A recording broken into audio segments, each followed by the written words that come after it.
With the radiation from the Fukushima fart cloud that was Fallout 4 dissipating like the Dickens, one thing borders on absolute certainty. Sometime in the coming year, whether at E3, PAX, or elsewhere, we will see a teaser for The Elder Scrolls Part 6. But what form will the scion of streamlining assume? Well, folks, a singular survey of my Elder Scrolls retrospective is enough to ascertain I'm more than slightly disappointed by the trajectory the series has taken of late. And while it's still eminently entertaining, as I specified in my Skyrim review, I worry if matters continue on their present course, we could be a game or so away from a goat fuck. So, I want your participation here, folks. You love Elder Scrolls. I love Elder Scrolls. Let's put our Mountain Dew-addled think boxes together and brainstorm the future of the Elder Scrolls franchise.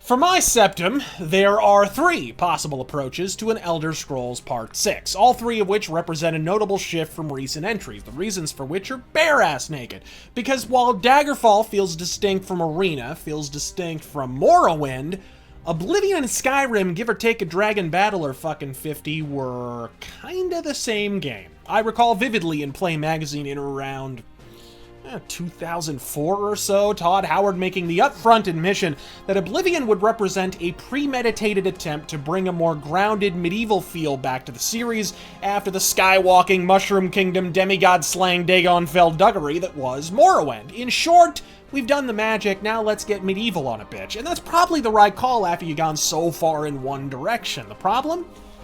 Dive Bomb and Murder Dragons notwithstanding, that's basically the same fucking thing Skyrim wound up being. So the first possible approach presupposes that Bethesda intend to continue the storyline laid out in the confines of Skyrim itself, namely the looming threat of the Thalmor and the westernmost reaches of the continent. Color me quizzical, but each and every portion alluding to the High Elven incursion into the westerly expanse of the Nordland seemed like foreshadowing to the fifth power. So two words, Bethesda: Somerset Isles.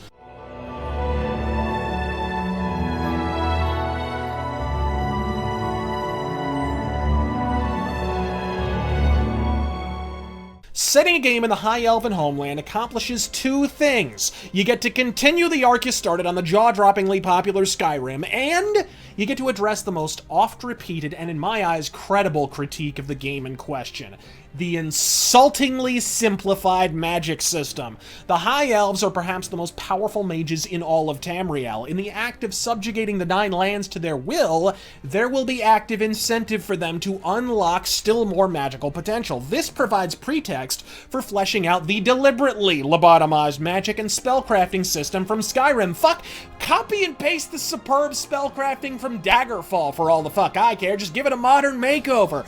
The Somerset Isles setting incentivizes all of that. Perhaps most appealing of all, the setting itself will reflect the series' reorientation to a more high fantasy aesthetic. In place of Cyrodiil's rolling fuck mounds of mundanity or Skyrim's snow-capped snooze fest, we can stand transfixed by the resplendent spires of the Crystal Tower, or stunned by entire cities constructed of glass. I should state, this is actually my least preferred possibility of the three, solely on the basis that I find magic boring as a Kardashian BJ, but I can't deny it makes a compelling case for itself on premise alone.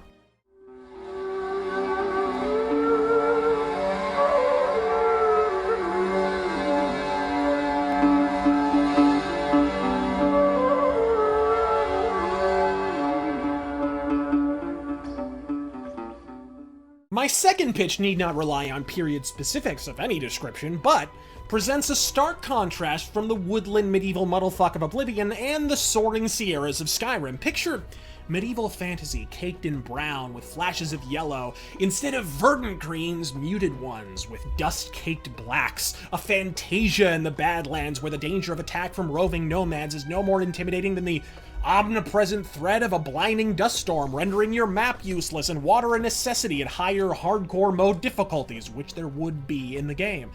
For an example, picture the simulation aspects of Fallout New Vegas in the land of Elder Scrolls, and what you wind up with is Elsewhere, the story of a broiling rebellion in the forsaken, desolate wastes of the mysterious Khajiit homeland. The southernmost edges of the Elsewhere wilderness provide topographical variety via forests and swamps and so forth, while the harsh moonscape to the north makes basic travel the hazard Morrowind always promised but never truly delivered.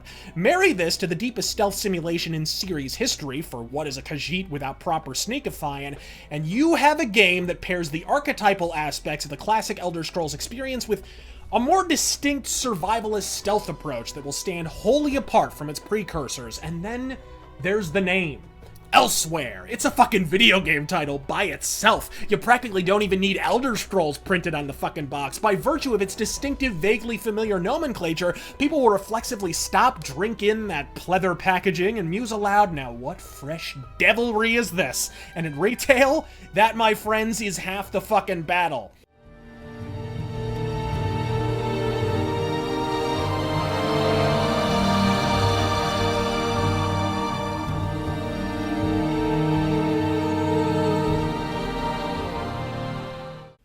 Now, my third and final pitch requires no specific locale, and that's perhaps its primary appeal. Maybe a hybrid of several regions like Daggerfall was, a little Valenwood here, a little Cyrodiil and Elsewhere there. The important thing is I think the standard 10 races is getting a little tired. As a happenstance visit to rule34.net will confirm, we've done about as much with the Khajiit or Argonian anatomy as a bipedal frame will physically support.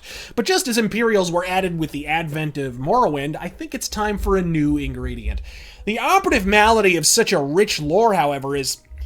I mean, how do you explain hundreds of years worth of canonical prehistory without so much as an aberrant allusion to the race in question? Simple, folks. You don't. You go backward, because barring the Imperials and Orcs' abrupt appearance in Morrowind, not to mention a bit of Janice Dickinson cosmetic surgery that befell the Khajiit around 2002 or so, the 10 races were once 11.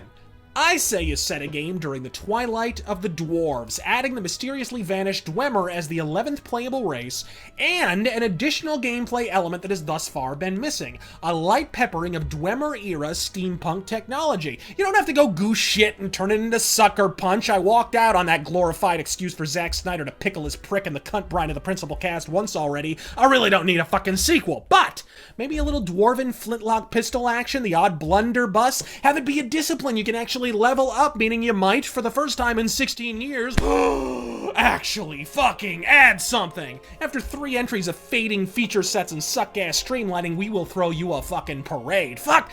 There's more than even 11 sentient races, even when you break it the fuck down. Daggerfall allowed you to learn the languages of even hostile creatures you had previously assumed insensate or inarticulate, allowing you to communicate and even barter with everything from Spriggans to Centaurs to Daedra. As for narrative, I'd say exploring the mysterious fate of the dwarves is about as obvious as Leslie Jones and a lime green unitard, but only if you have a decent story, then it might work. If not, best to leave it the fuck alone. An enthralling mystery will always be more engaging than an asinine answer.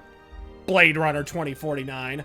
But these are just my 3 brain farts, folks, so break some goddamn thought wind of your own. Let Bethesda know what you'd like to see in the comments section and elsewhere. Together, we can erect a monument to the storied Elder Scrolls franchise that Bethesda will promptly ignore and make a hack-and-slash waifu simulator instead. I'm Razorfist! Hold!